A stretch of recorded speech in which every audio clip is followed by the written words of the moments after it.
couple of days ago, I posted a video about the Ninth Circuit Court of Appeals ruling that open carry is a constitutionally protected right. Well, actually, it wasn't a couple of days ago. It was actually just a few minutes ago that I filmed the video. I don't know when I'll actually post it. But for once, I'm anticipating the questions people are going to ask me instead of waiting and having to do something on the spur of the moment. But what I wanted to do here is, in that video, I addressed some previous decisions that were very important in conjunction with the Young decision, which was the Ninth Circuit's decision. And a lot of people are probably not familiar with them, so I wanted to kind of go over some of the decisions today.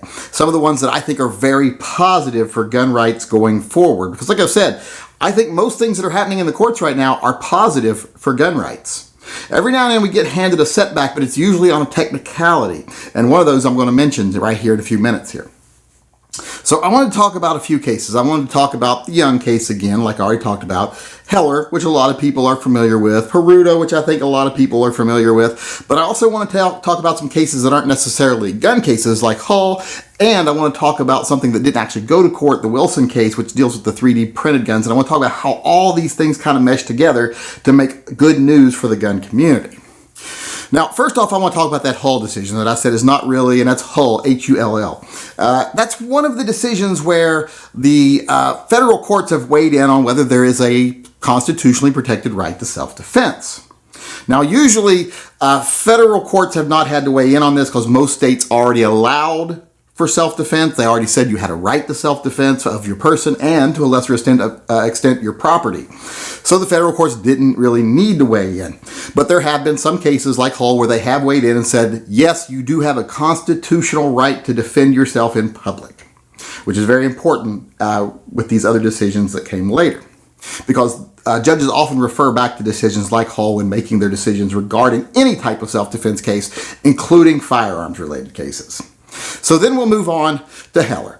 Everyone knows what Heller did. Here's the important thing that Heller did. Now, Heller, a lot of people say, didn't go far enough, but it laid a very important piece of groundwork here. It laid a very little important brick in the foundation. And it basically said that the right to keep and bear arms is an individual right. It's not a collective right, meaning it's not tied to any military groups or anything like that. It's an individual right.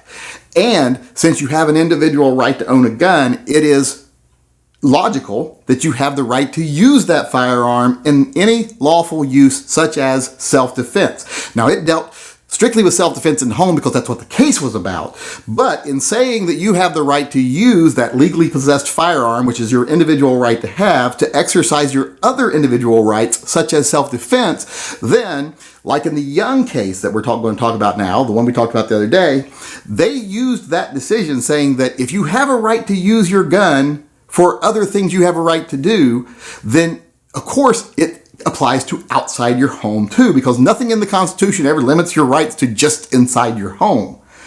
So they said, well, since Heller said, since it was dealing with ownership of firearms in the home, it said you have to be able to have them because you have a right to self-defense, including in your home, and therefore you have a right to use a legally possessed item like a firearm for that self-defense.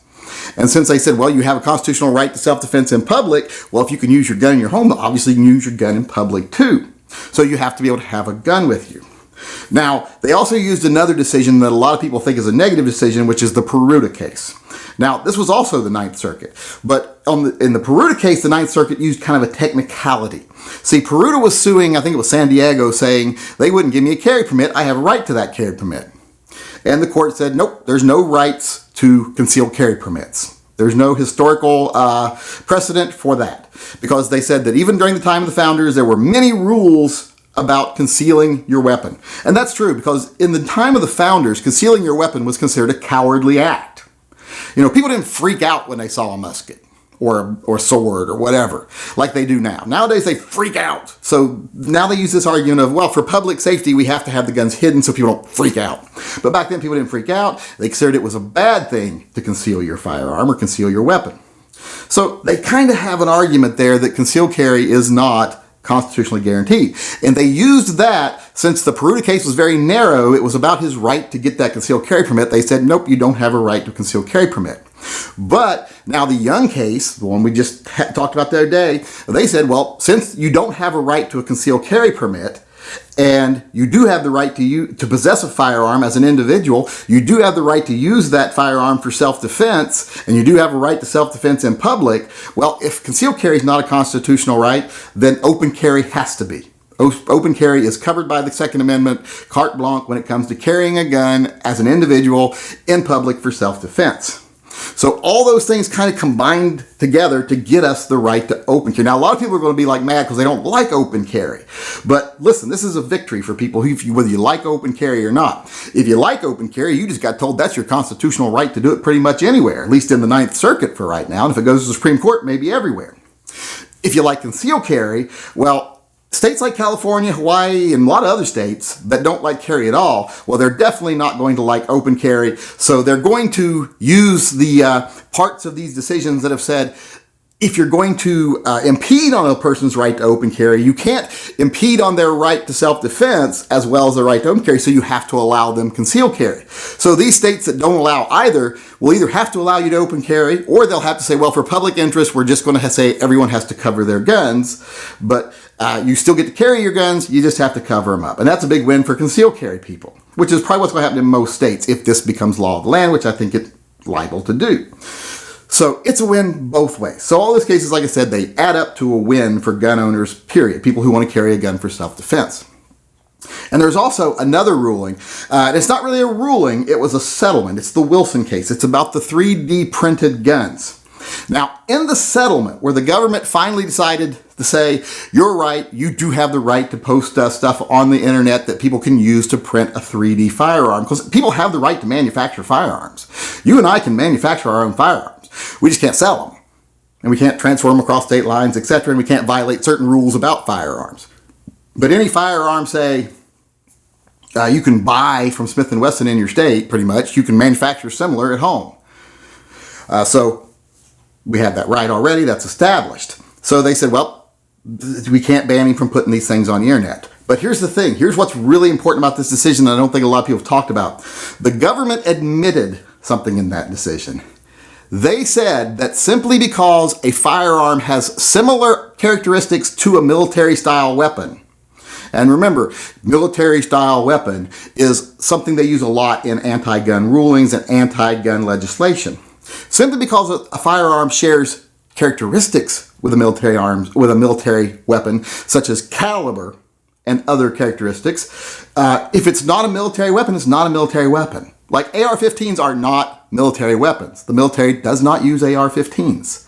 AR-15s are different from, like a regular semi-automatic rifle in pretty much appearance only.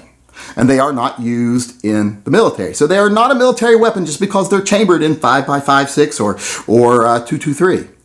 So that's a huge concession from the government, because a lot of anti-gun laws are based on that entire premise that if the military has it, then it's not an individual right, because that's not something that's common use for everyday people. That's a military-style weapon. Even if it's not used in the military, they try to say that because it shares common characteristics. The government admits in this decision that is not enough. So when you take all that other stuff into account, and then you take into the whole admission of the government that sharing characteristics with a military-style weapon is not the same thing as being one, that's a lot of ammunition now. That's a lot of chipping away at some anti-gun laws in a lot of states. This is basically the first few dominoes being shoved over already, and we just have to wait for the rest of them to start falling. It's going to take some time, but things are looking very positive. Now, this doesn't mean, we can just sit back and take it easy now, because if we sit back and take it easy, people will steal our rights. They will write laws that are unconstitutional. They will pass laws that are unconstitutional. We will have to fight and fight and fight to get things back that they take away, illegitimately take away from us, and that will slow down our progress and maybe even lead us to total confiscation. So that stuff can still happen. I'm just saying right now we're on good legal footing, and if we keep pushing forward, it can be a very positive outcome. So now's not the time to sit back and be lazy. Now's the time to work harder than ever, because now we have the groundwork. We have the high ground. When you get high ground in a battle, you don't just go, whoo, we got high ground, let's take a nap. You press that advantage and you destroy the enemy. So now is the time for us as pro-gun people to destroy the enemy. Now, this doesn't mean like hurt anyone. It just means tear apart their anti-gun laws, tear apart their unconstitutional beliefs, just tear them down to the point where they no longer have these things to hide behind. Like, that's a military weapon, or you don't have this constitutional right. Because we have the constitutional right. These are not military weapons. I don't even agree with the military weapon thing. But I believe anything that any individual soldier can operate, an individual citizen should be able to own and operate. But that's a different story. So press the advantage. We have the advantage. Don't get lazy. Right now, like I said, we have the high ground. So now is the time to really turn up the heat.